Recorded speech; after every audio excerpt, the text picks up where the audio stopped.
생각을 바꾸면 돈이 모인다. 하늘을 믿고 최선을 다하라. 미래에 대한 생각을 바꾸라고 히토리 씨는 말한다. 흔히 미래를 향해 나아간다고 말들을 하지. 그러나 이 말은 마치 인간이 나아가지 않으면 미래가 오지 않을 것 같은 생각이 들지 않는가? 미래는 인간이 나아가지 않아도 저절로 다가온다네.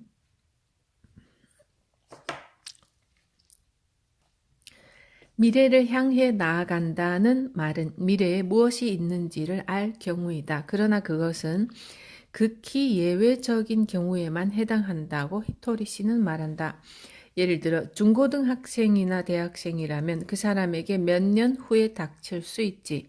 이런 일이라면 사전에 준비할 수 있으므로 미래를 향해 나아가고 있다는 느낌이 들어.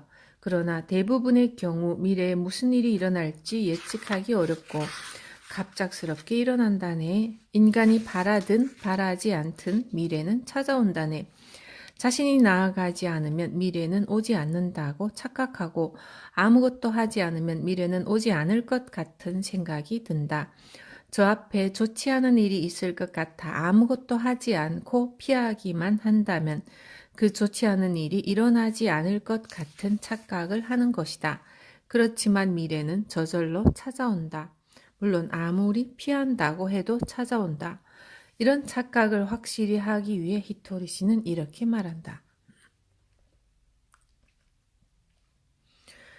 무서워하는 것도 좋아. 인간은 겁이 많은 존재라서 누구든지 무서워하며 미래로 나아가고 싶지 않다고 생각하기도 하지. 그렇지만 이쪽에서 나아가지 않아도 미래는 스스로 오기 때문에 도망치고 싶어도 도망칠 수 없어. 누구든 얼굴에 주름이 생기는 것은 싫어하지만 노화는 저절로 진행된다네. 설령 죽는다고 하더라도 미래는 찾아오지. 그 증거로 매장 후 한 달이 지나 무덤을 한번 파보면 이미 반 정도는 썩어 있을 것이야. 그러나 미래는 두려워할 필요가 없어. 미래에서 오는 것은 반드시 해결할 수 있네. 자신이 해결할 수 없는 문제는 찾아오지 않고, 왜냐하면 미래로부터 찾아오는 것은 천명이기 때문이지.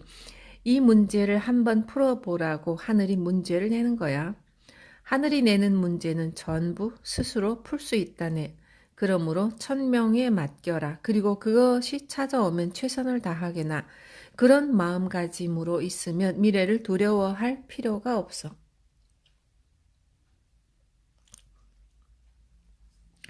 최선을 다하고 천명을 기다린다는 말이 있지만 히토리 씨는 순서가 반대라고 한다.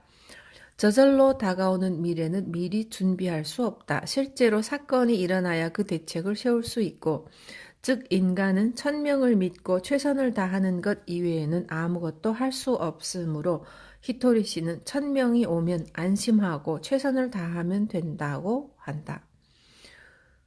혼자서 싸우는 것이 힘들다면 동료를 모아도 좋아. 이 역시도 최선을 다하는 거야.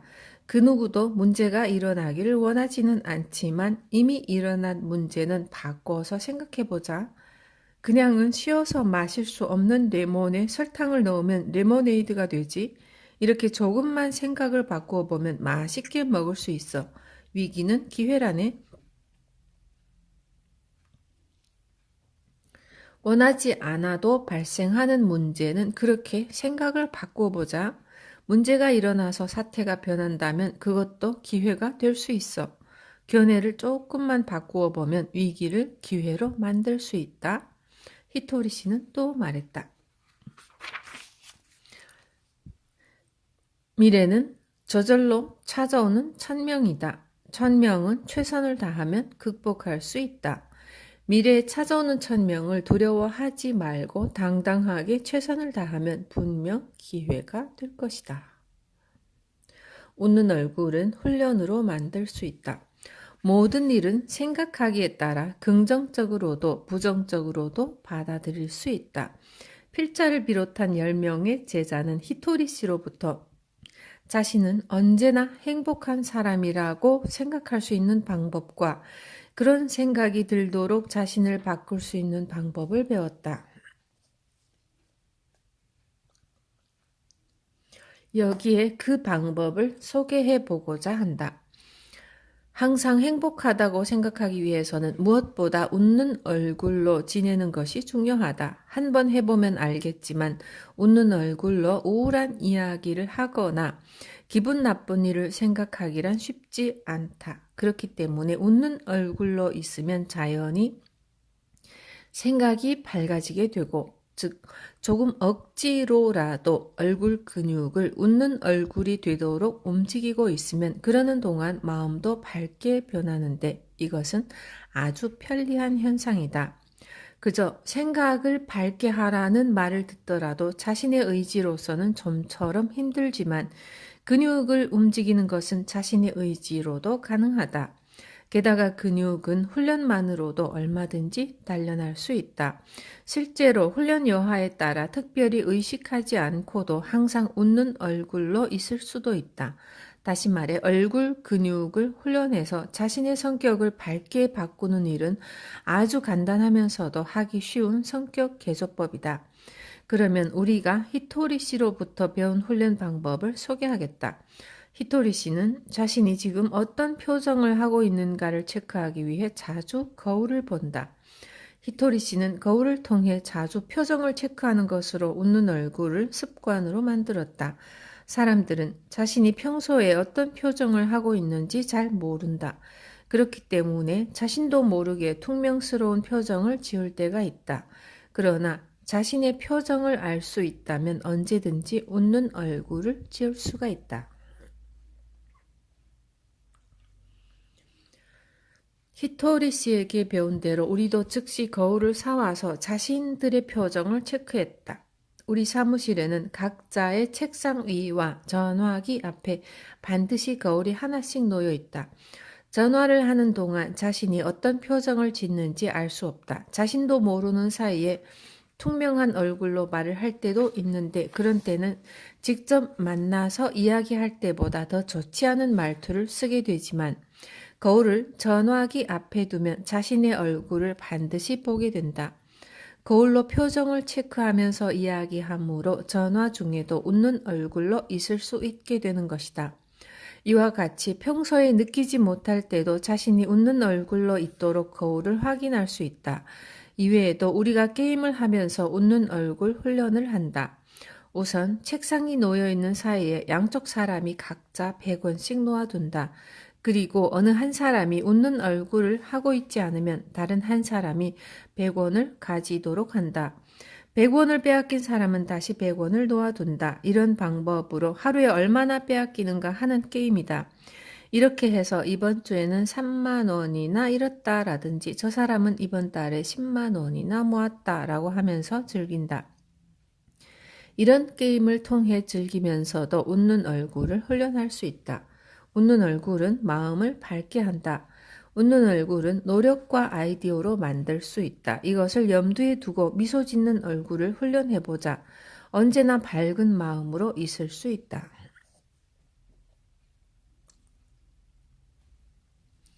생각을 조금만 바꾸어도 결과가 크게 달라질 때가 있다. 예를 들어 실패는 성공의 어머니라는 말이 있는데 이 말도 보는 방법에 따라 매사에 임하는 의욕이 변하고 마지막에 나오는 결과도 전혀 달라질 수 있다. 따라서 히토리 씨는 실패는 성공의 어머니가 아니라 실패는 더 큰 실패의 어머니라고 말한다. 실패는 몇 번 거듭해도 실패밖에 되지 않는다네. 이유는 실패했다, 실패했어 라고 말하면 점점 자신이 없어지기 때문이야. 실패했다는 사실을 자꾸 생각해서도 안 된다네. 이번에는 실패하지 말아야겠다고 자꾸 생각하면 위축되어서 아무것도 제대로 할 수가 없고 또다시 실패하고 말지. 이렇게 되면 실패가 무서워지고 그러면 더욱더 위축되므로 다시 실패로 이어진다네. 그래서 더 큰 실패가 되는 거야.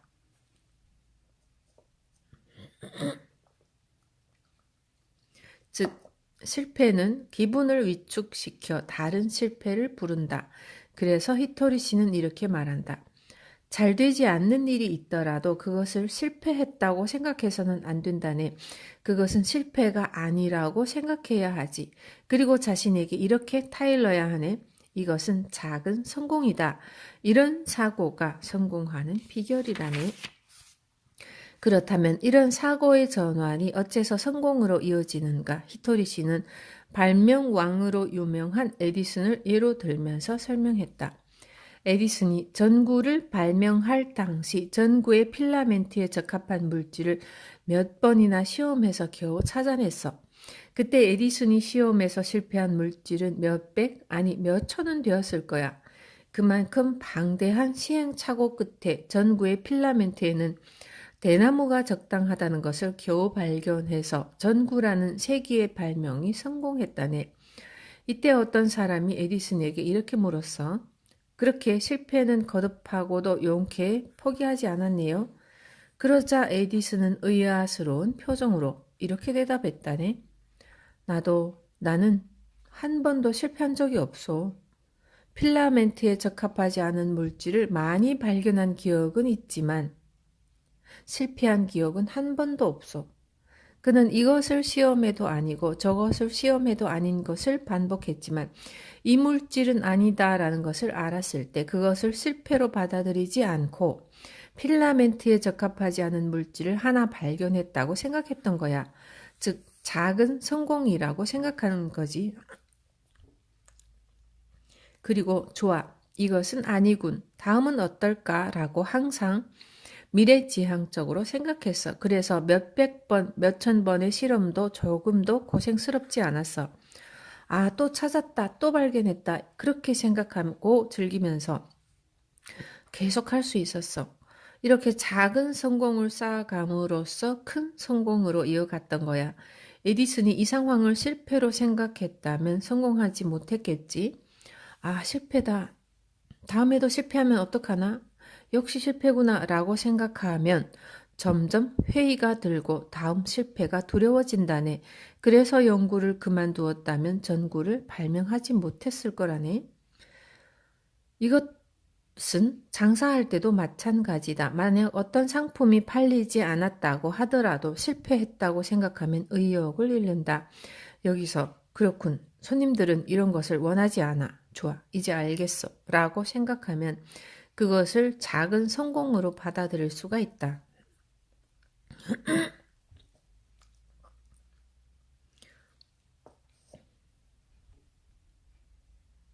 그렇게 되면 이제 알았으니까 이건 두 번 다시 하지 말아야지. 다음번에는 좀 더 바꿔서 이런 물건을 만들어 보자.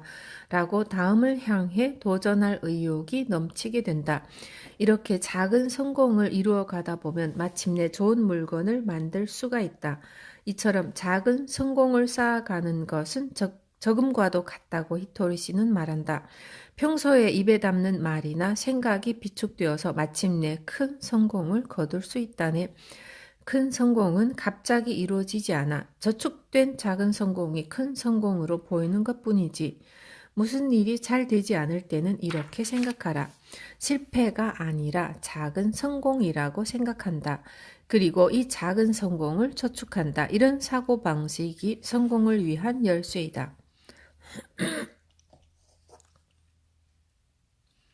남의 도움을 자신의 실력으로 만들어라. 히토리 씨는 나는 뭐든지 실력으로 판단하는 버릇이 있다라고 말하는데 이 실력이란 객관적인 실력을 말한다. 즉 히토리 씨는 무엇이나 객관적인 실력으로 판단하는 습관이 있다. 그런데 히토리 씨는 일장에서 장사에서는 거치장이 통하지 않는다. 상인의 실력만이 통한다.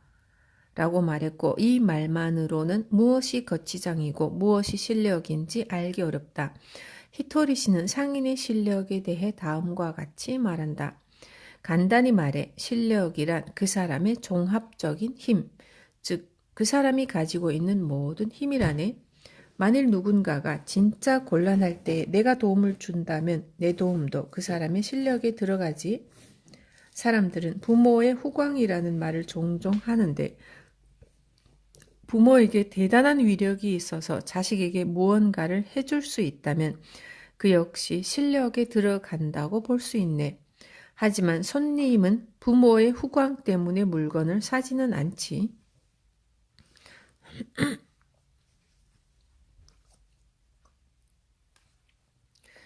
부모의 후광은 좋은 것이 아니라고들 하지만 정말 부모가 자식의 모든 문제를 해결해 준다면 그것도 자식에게는 실력이 된다. 다만 부모가 그 위력을 잃거나 죽으면 그 사람의 실력은 단숨에 사라지니 불안정하고 위험스럽기는 하다. 그러나 실제로 자식에게 닥치는 모든 난관을 부모가 직접 해결해 주지는 못하므로 부모의 후광은 조언이라는 형태로 발휘되기도 한다. 하지만 히토리 씨는 다른 사람의 조언이 자신의 실력이 될 때와 그렇지 못할 때가 있다고 말한다. 만일 내가 누군가에게 그렇게 해서는 안 돼, 이렇게 해보게 하고 가르쳐 주었을 때 그 사람이 순수하게 그대로 실행에 옮긴다면 내 도움은 고스란히 그 사람의 실력이 된다네. 하지만 그 사람이 다른 사람의 말을 잘 듣지 않는 고집스러운 사람이라면 아무리 내가 곁에서 도와주더라도 내 조언은 그 사람의 실력이 되지는 않아. 말하자면 순수한 사람은 다른 사람의 도움이 자신의 실력이 되지만 그렇지 않은 사람은 실력을 키울 수 없어. 그래서 나는 사람은 순수해야 한다는 말을 자주 한다네. 이 말은 순수하게 다른 사람의 충고를 들을 줄 아는 사람은 주위 사람의 조언을 자신의 실력으로 만들 수 있다는 뜻이다. 즉, 순수한 사람은 실력을 키우기 쉽지만 고집이 세서 다른 사람이 하는 말 따위는 들으려고 하지 않는 사람은 다른 사람의 힘을 자신의 실력으로 만들 수 없다. 하지만 순수하다고 언제나 실력을 키울 수 있는 것은 아니라고 히토리 씨는 말한다. 아무리 순수한 사람이라도 뒤에서 조언을 해주는 사람이 변변치 못하면 그 순수함도 아무 쓸모가 없다. 조언자로부터 보탬이 되는 힘을 받지 못하기 때문이야. 주위에 좋은 사람이 없으면 순수한 사람도 실력이 별로 늘지 않아. 실력이란 그 사람이 가진 힘, 즉 그 사람의 성격이나 운 등 모든 것을 포함한 종합적인 것이야. 자신의 주위에 어떤 사람이 있는가는 운이다. 운이 좋으면 훌륭한 사람으로 인해서 자신의 실력을 쌓을 수 있지만 운이 나빠서 주위에 그런 사람이 없다면 아무리 순수해도 실력을 쌓기 힘들다. 히토리 씨의 제자가 된 우리는 실력을 많이 키웠다. 순수해지는 것이 얼마나 중요한지부터 운을 좋게 하는 방법까지 배운 덕분에 실력을 쌓고 그런대로 사업을 잘 꾸려가고 있다. 상인으로서 필자의 실력은 모두 히토리 씨 덕택이다. 이 모두는 히토리 씨와 만났다는 단 한 가지 운에서 비롯되었다. 그것에 감사하며 이 책에서는 히토리 씨에게 배운 내용을 최대한으로 전하고자 한다. 순수하면 실력을 쌓기 쉽다. 운도 실력에 속한다.